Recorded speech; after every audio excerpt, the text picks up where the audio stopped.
Welcome back to Small Caps, ladies and gentlemen. My name is Kerry Stevenson, and I'm talking to Koba Resources, which is a pure cobalt play over in the US. We all know that cobalt is part of the critical minerals going forward into this new green energy revolution. Ben Vallerine is the managing director. The ASX code is KOB, pure cobalt, what's not to like. Ben, thanks so much for joining me today, because I know how busy you've been. You've only just listed, so this is like brand new. I feel like I'm talking to the new kid on the block. Thanks very much, Kerry. Yeah, we only just listed on Wednesday, so that's pretty exciting. We're off to a pretty good start. It's, really exciting. Well, look, this is the first time that you're, considering you've just listed as well, the first time you and I have chatted about Koba Resources. So give our beautiful viewers out there an overview of who you are, and then we'll get into the detail. No worries. Well, Koba Resources was established to explore a portfolio of 5 high-grade cobalt project deposits, and they're all located in the USA. 4 of them are located in the Idaho Cobalt Belt, which is a world-renowned cobalt district, and it's quite unique in the way that it's famous for having pure cobalt deposits. So a lot of the world's cobalt is a byproduct of copper and nickel, whereas Idaho cobalt, cobalt is the primary mineral of economic importance. So it's a really exciting place to be in during an interesting cobalt market. Ben, you just said 4 of them are in the Idaho cobalt area. Is that that's pure play cobalt? I can't say it. Cobalt. Yeah.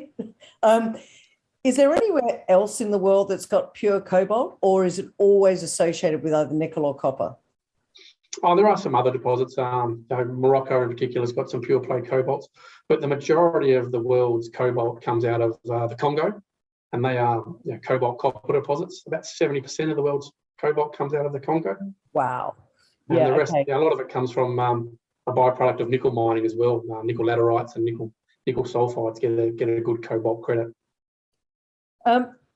This was a demerger from New World Resources because they want to go focus on their copper play.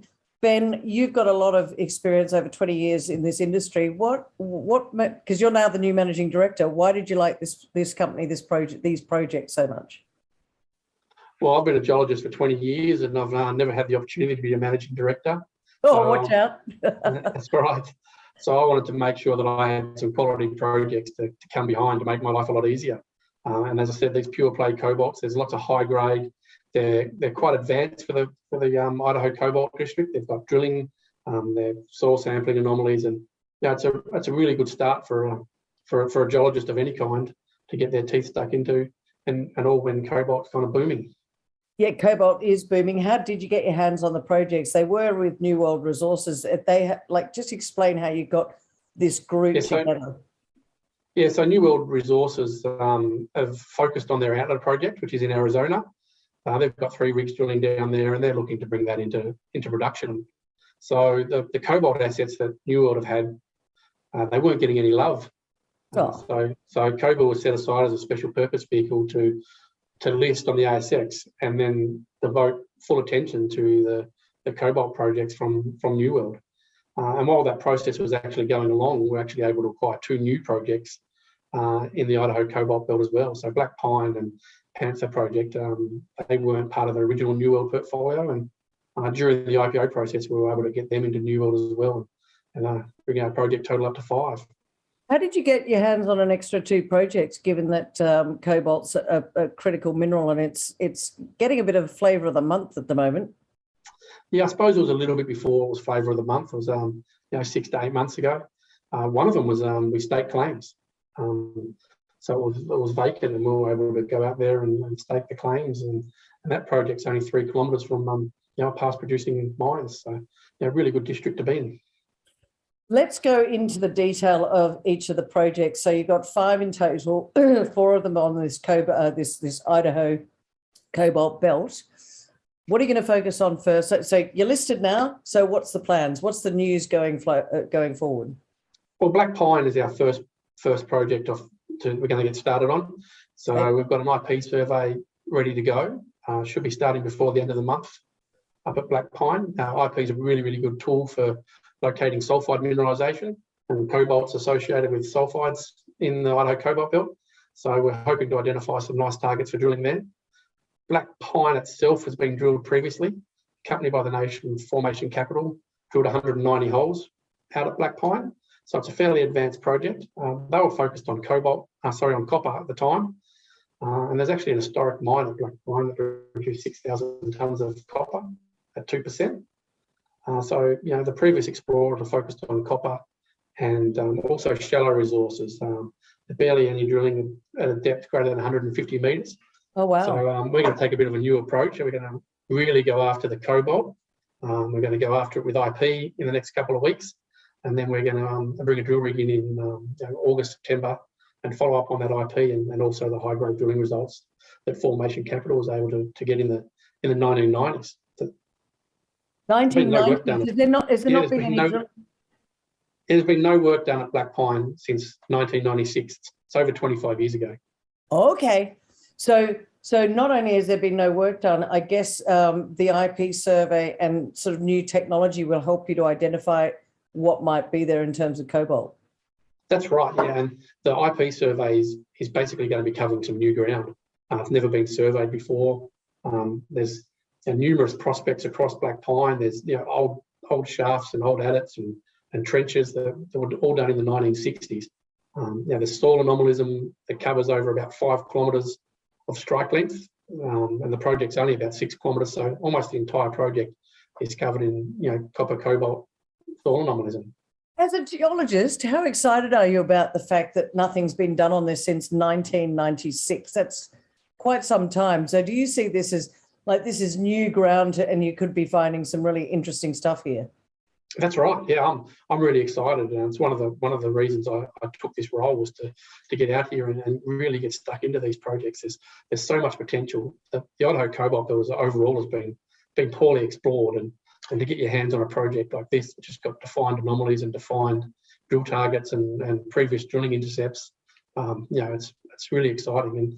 And some of the results coming out of the Blackpine project, we've got grades of 4.8%. That's ridiculous for cobalt. That's like 2 ounces of gold. It's oh, is that right? Really so I was going to say to you, Ben, I haven't. It's not something I've really focused on. Everyone knows I understand copper and lithium, and I even understand gold and silver. But 4.8% cobalt. That's what? It's close to 60 grams per tonne wow. of gold equivalent. So that's only a thin hit. The numbers I work with is 0.1% cobalt is about the same as a 1.3 gold. Okay. So when you start getting 0.3, 0.4, 0.5% cobalt, you're getting some really nice numbers. And there's loads of hits at Blackpine where we're getting 0.5% cobalt. That's a set, which is greater than 6 grams a tonne. So there's 4 of them. Now, just to give me a visual, give our audience a visual of the Idaho cobalt belt. Where is, Idaho, America? Is it mountainous? Is it flat? Have you got some challenges to get in there? The Idaho cobalt belt is in Idaho. So it's in the western US. It's kind of on let's say the northwestern end of the Rocky Mountain system, near the Rocky Mountain system. Okay. It's, it is at elevation. You can't work over the winter, but there's a pretty good field season. At one of our projects, I'd say you can get in there from March to December, so it's a really, really good field season. Blackpine's probably a little bit less than that, maybe May through to November, but really, really good working seasons. Blackpine you can drive to. They did RC drilling in the past, so access is fantastic. There's phone reception at Blackpine, so you don't get a lot better access when you do at Blackpine. What's the nearest town to Blackpine in this area? The nearest town of any size. No. Hang on a second, Ben. Probably the nearest city, because if you say a town, I'll probably go, I've got no idea where that is. The nearest town is Salmon, Idaho. It's only about 3,000 people. But then the nearest cities are kind of Butte and Missoula, and they're in Montana. Okay. Across the border. So a couple of hours drive to Butte, Montana. Blackpine's first off the list. Tell us what's next, because that sounds like it's a fantastic project. Not much has been done, and it sounds like you're getting a good start to it with some of the grades, etc. What's next? That's right. So our other project that we're going to focus on this year is Colson. Colson was previously drilled by New World Resources when they had it. They drilled about 12 holes for about 5,000 metres, and they concentrated right around the old Salmon Canyon historic mine. So there's an historic mine also at Colson, about 650 metres of development, and they produced and not many, a couple of tonnes of cobalt ore. Since New World drilled those targets, they've done IP and soil sampling, and they've generated three really standout targets. So the Long Tom soil anomaly has values in soils up to 0.11% cobalt, which again is greater than a gram per tonne gold equivalent, and then 0.4% copper. So some really high grade soil numbers. And a coincident to those soil sampling anomalies is a strong IP target. And these are all a couple of kilometres along strike from the past producing Salmon Canyon mine. So we're really excited to get out and drill these. They're almost grassroots types of targets. They're soil anomalies, they're IP anomalies. They're immediately on strike from a historical mine. And there's two or three of them that really stack up, being the Long Tom, shallow Long Tom, and then the Salmon Canyon extension. So there's three really quality targets, and we're looking to get out there in June, July, where we've got a rig penciled in, and looking to get out there and do 3,000 to 4,000 metres starting in June, late June, early July. Well, that's like, I'm talking to you and it's already coming up mid-May. So June, July is like tomorrow, ladies and gentlemen. Blackpine, Colson, you've also got Panther and Elkhorn. Is that right? Yeah, that's right. Yeah, so Panther Creek, or Panther is the Panther Cobalt project, is the project we were able to stake claims on. That was previously held by a company called Prime Mining, and they did a detailed soil sampling and kind of mapping program in 2017, 2018, but they never did any geophysics and they never did any drilling. This project sits only 3 kilometres from the past producing Blackbird mine. So the Blackbird mine's a really significant deposit in the Idaho cobalt belt. It produced 5 million tonnes, 0.6% cobalt and 1.5% copper, and closed in the 1960s with remnant resources quite similar to that. So Panther project sits only 3 kilometres from that mine. There's some, there's only rock chip samples and soil samples at the moment, but the numbers are really high grade. There's numbers up to 30% copper and 0.3% cobalt. There's some really good samples coming out of there. Hey Ben, you've said it again, like nothing's been done since the 90s.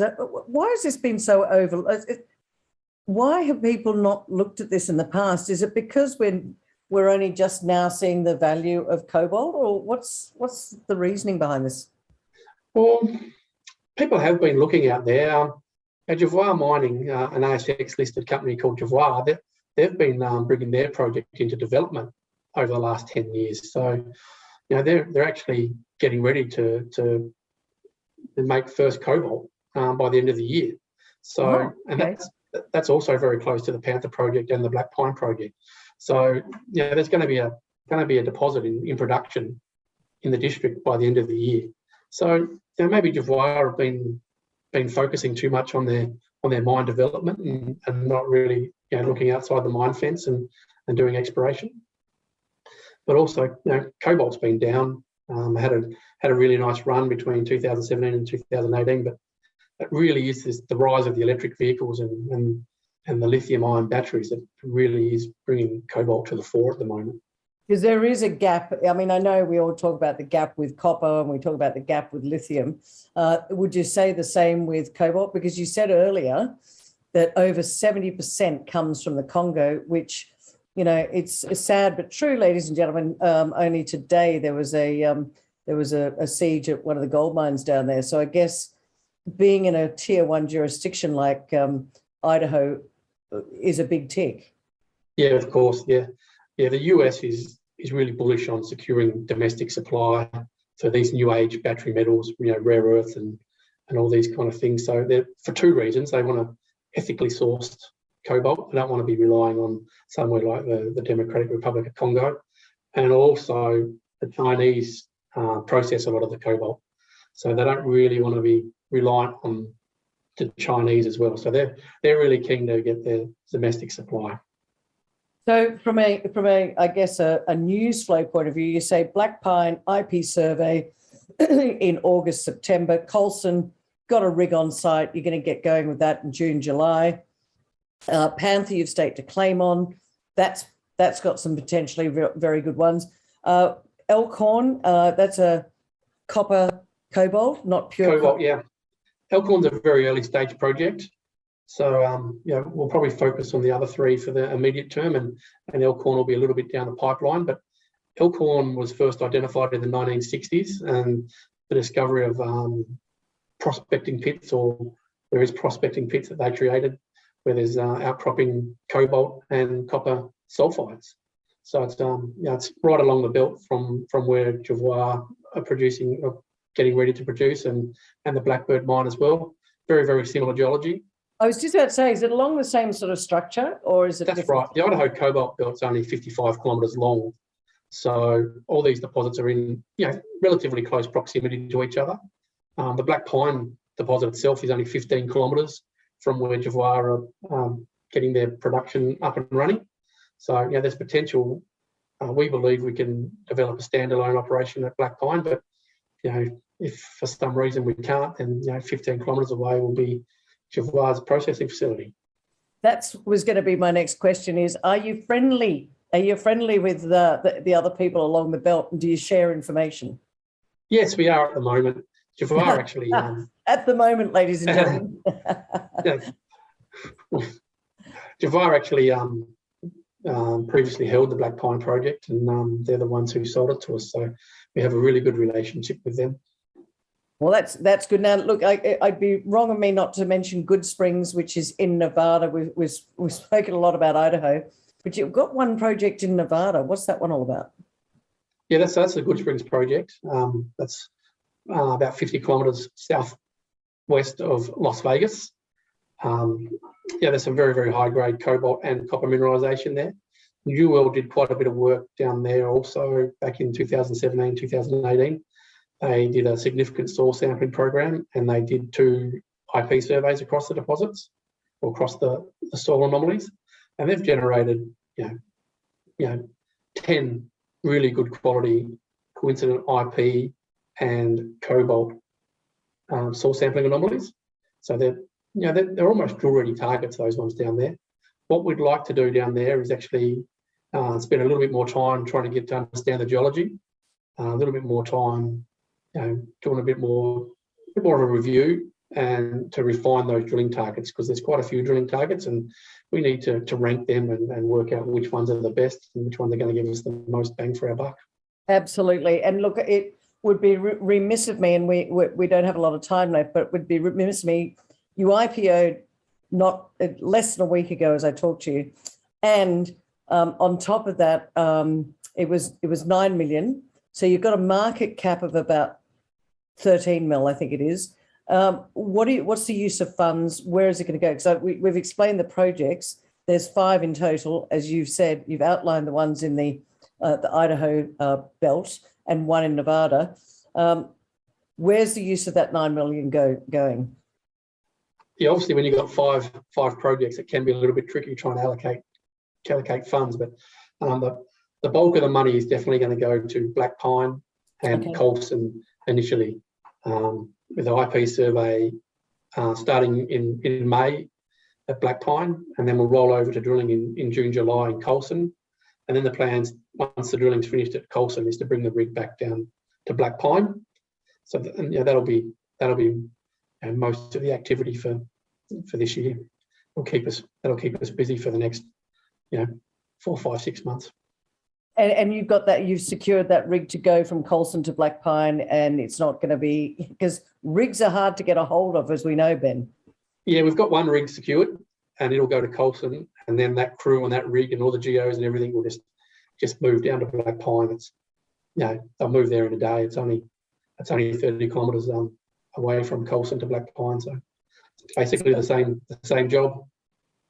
All right, so 13 million market cap is not a lot. You've only just got started, and this is the first time you and I have a chat. So make sure you come back as you get some of those results, because Sounds to me there's a bit of underlying excitement with the numbers that you've just told me, that they're quite strong, quite high grade. Is that unusual, or is that normal for that sort of Idaho cobalt area? It's unusual globally, but it's quite common in the Idaho cobalt belt. Blackbird and Javai's Idaho cobalt operation are very similar, high component of cobalt versus copper, and cobalt is the mineral of primary economic importance. So it allows you to really, really focus on cobalt. And that's a common theme in the Idaho cobalt belt. But once you get outside the Idaho cobalt belt, it's not a very common theme. And so that's why the Idaho cobalt belt and our 4 projects there are all very exciting. And I guess because it is known as a cobalt belt, there's not going to be any challenges with getting things going. And I know you're exploring at the moment. I get that. But further down the track, they understand mining in that area. That's right. As I said, the Idaho cobalt operation from Javai is about to start producing. So they've managed to get all their permits to build tailings facilities and processing facilities and mine underground. So the local federal agencies are very familiar with mining and very familiar with cobalt mining in the immediate area. Well, certainly a place I'd like to be. Idaho or the Congo? I think Idaho gets it right. We've run out of time, Ben. This always happens to me. My beautiful audience would like to know 3 reasons why they should sit up and take a look at Koba Resources, ASX code KOB, right now. No problems, Kerry. I'll keep it brief. Well, one is we're a pure cobalt play, as we've talked about. We're in a tier 1 jurisdiction in the world-renowned Idaho cobalt belt. In a booming cobalt market. The prices run magnificently over the last 15 months. So that allows us to really, really focus on cobalt in a booming market, which is very unique on the ASX. There's very few companies focused on cobalt on the ASX. Yeah, that's a good point. Yep. So, and secondly, as we've kind of touched on, there's a real demand for ethically sourced cobalt and cobalt that's not produced in China, particularly from the US. Joe Biden and the Biden administration is definitely starting to fund and try and locate and develop domestic supply for these new modern minerals. He's putting money into rare earth elements production in the US, and he's looking to do the same for cobalt and just to secure up that supply for his own country, so he doesn't have to rely on China and the Congo. And finally, a value proposition. We only listed on Wednesday. No one knows about us.